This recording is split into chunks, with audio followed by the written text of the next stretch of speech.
¿Alguna vez te has preguntado qué hace que un acuerdo sea legalmente vinculante? ¿Sabes cuáles son los elementos esenciales de un contrato? En este video te lo explicamos todo de manera sencilla y práctica.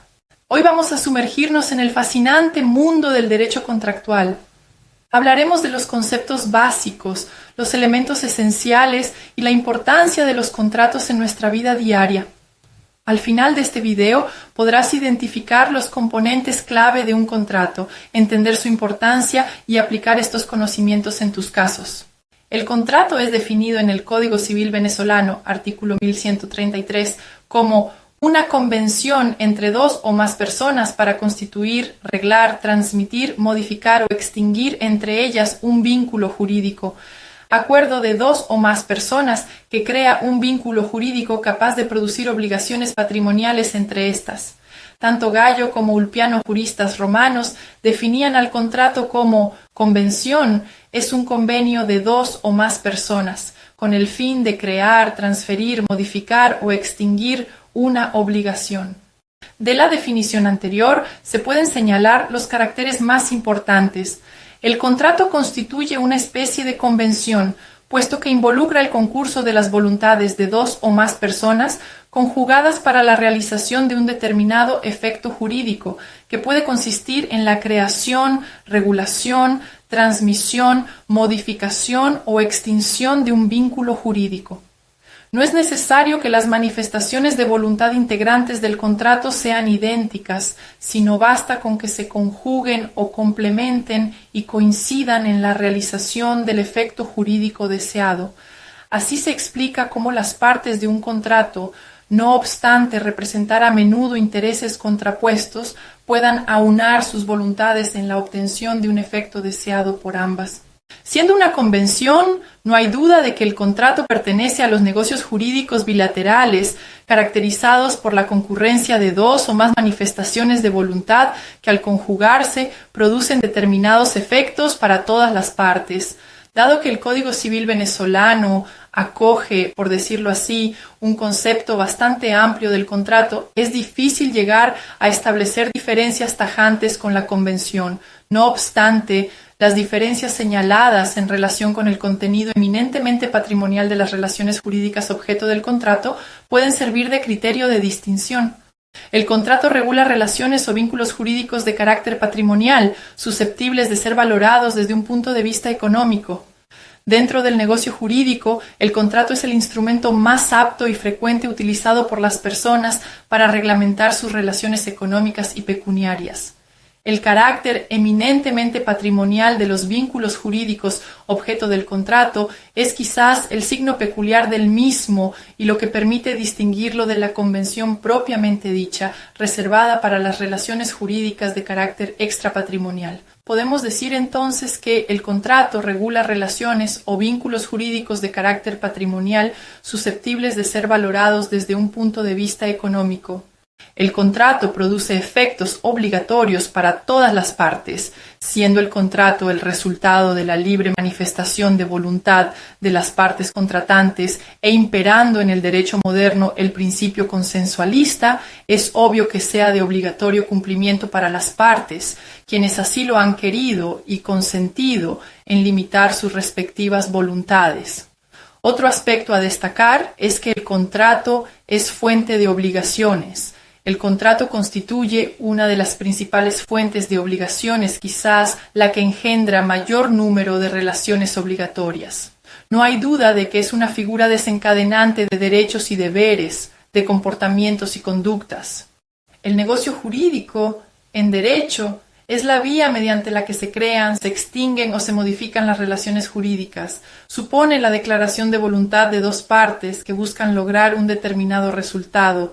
Se puede clasificar de la siguiente manera: negocio jurídico unilateral, cuando solo una de las partes se obliga a negocio jurídico bilateral, cuando ambas partes se obligan recíprocamente. El acuerdo se toma por la mayoría, puede que uno no esté de acuerdo.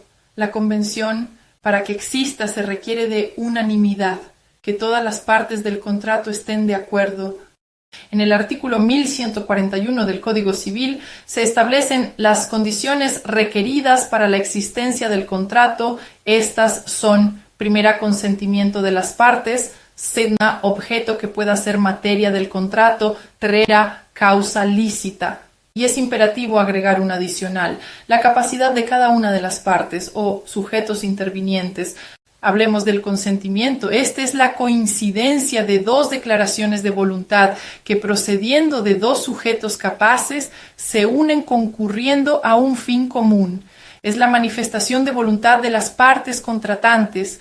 En tanto, el consentimiento es una figura que se forma con dos manifestaciones de voluntad. Si existe una sola oferta, un negocio unilateral donde una sola parte se obliga, es decir, la persona oferente, para que ambas personas se obliguen o se obligue una sola de ellas producto de un contrato, se requiere de la manifestación de voluntad de ambas partes que conforman el elemento subjetivo de la obligación, es decir, manifestar la voluntad de querer contratar con alguien. Simplemente es una oferta, se busca con quién contratar. Cuando se consigue una persona que manifieste su voluntad de manera concurrente, decimos que en ese momento se forma el consentimiento.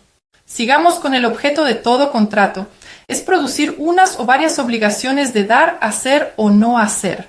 Leyendo el artículo 1155 del Código Civil, tenemos que el objeto del contrato debe ser posible, lícito, determinado o determinable. Lícito, que está permitido por la ley o es conforme a la moral. Determinado o determinable, que es uno en particular o con características bien definidas. Cuando nos estamos obligando a hacer, a dar, hacer o no hacer, es la operación jurídica que se quiere realizar, la cual está sometida a condiciones. Continuamos ahora con el artículo 1157 del mismo Código. La obligación sin causa o fundada en una causa falsa o ilícita no tiene ningún efecto. La causa es ilícita cuando es contraria a la ley, a las buenas costumbres o al orden público. Produce la nulidad del contrato. Quien haya pagado una obligación contraria a las buenas costumbres no puede ejercer la acción en repetición, sino cuando de su parte no haya habido violación de aquellas. En fin, la causa es el fin socioeconómico del contrato. La capacidad es medida de la aptitud de las personas para figurar en su propio nombre en un contrato. Por lo tanto, no pueden contratar los que sufren una incapacidad de derecho por falta de alguno de los estatus, como los esclavos, los peregrinos, los alieni iuris. Una incapacidad de derecho como los infantes, los dementes, los pródigos, las mujeres púberes sui iuris. Definamos entonces: capacidad de goce se tiene por el simple hecho de nacer, capacidad de ejercicio se adquiere cumplido los 18 años, que es capaz de generar derechos y obligaciones. Capacidad delictual, de acuerdo al artículo 1186 Código Civil, tenemos que el incapaz queda obligado por sus actos ilícitos, siempre que haya obrado con discernimiento. Para que el contrato sea válido, el consentimiento debe emanar de personas dotadas de discernimiento y estar exentas de vicios. Si se haya afectado por uno de ellos, la parte perjudicada puede solicitar la nulidad de éste. 3 son los vicios del consentimiento más comunes. El error es la falsa noción que se tiene de una cosa. No todos los errores anulan el acto. El dolo, que tiene lugar cuando una de las partes o un tercero induce a error a la otra para decidirla a prestar su consentimiento mediante el empleo de maniobras fraudulentas con el propósito de obtener una ventaja a sus expensas. La violencia es un acto de fuerza material o moral ejercida contra una persona para obligarla a prestar su consentimiento en un contrato. La fuerza obligatoria de los contratos es un principio del derecho de contratos que establece que las partes deben cumplir las obligaciones que han contraído. Este principio también se conoce como pacta sunt servanda.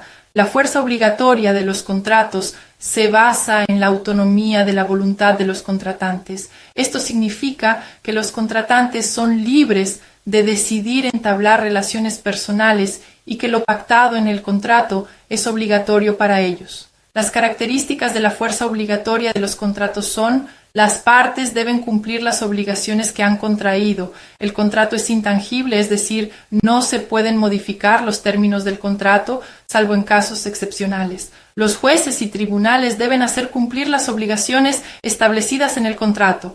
La fuerza obligatoria de los contratos se justifica en el respeto a la autonomía personal de los contratantes. En Venezuela, un contrato es nulo cuando no cumple con los requisitos de validez establecidos por la ley. La nulidad absoluta es una sanción que se aplica a los contratos que incumplan con normas imperativas o prohibitivas de la ley. Algunas causas de nulidad de un contrato son falta de consentimiento, falta de objeto, falta de forma, falta de capacidad legal de una de las partes, causa ilícita. La nulidad absoluta puede ser alegada por las partes, por el Ministerio Público o por cualquier persona. No puede ser saneada por ratificación. La nulidad relativa es otra sanción legal que se aplica cuando los contratantes incumplen con normas imperativas o prohibitivas de la ley. El contrato es un instrumento fundamental en el derecho civil que regula relaciones patrimoniales entre las partes. Su validez depende de elementos esenciales como el consentimiento, objeto, causa y capacidad de las partes. La ejecución de los contratos debe basarse en la buena fe y tienen fuerza obligatoria entre las partes. Sin embargo, pueden ser anulados por incapacidad o vicios del consentimiento, lo que subraya la importancia de comprender y aplicar correctamente estos conceptos en la práctica legal. Hemos explorado juntos los fundamentos del contrato civil venezolano. Hemos visto cómo estos acuerdos, grandes o pequeños, rigen nuestras vidas y nuestras relaciones comerciales. Recuerda, un contrato bien elaborado es tu mejor aliado para proteger tus intereses. ¿Quieres profundizar más en este tema? Déjanos tus preguntas e impresiones en los comentarios. Serán tomados en cuenta para tu participación en clase. Y si te pareció útil este contenido, no olvides suscribirte y activar la campanita para no perderte nuestros próximos videos. Hasta la próxima.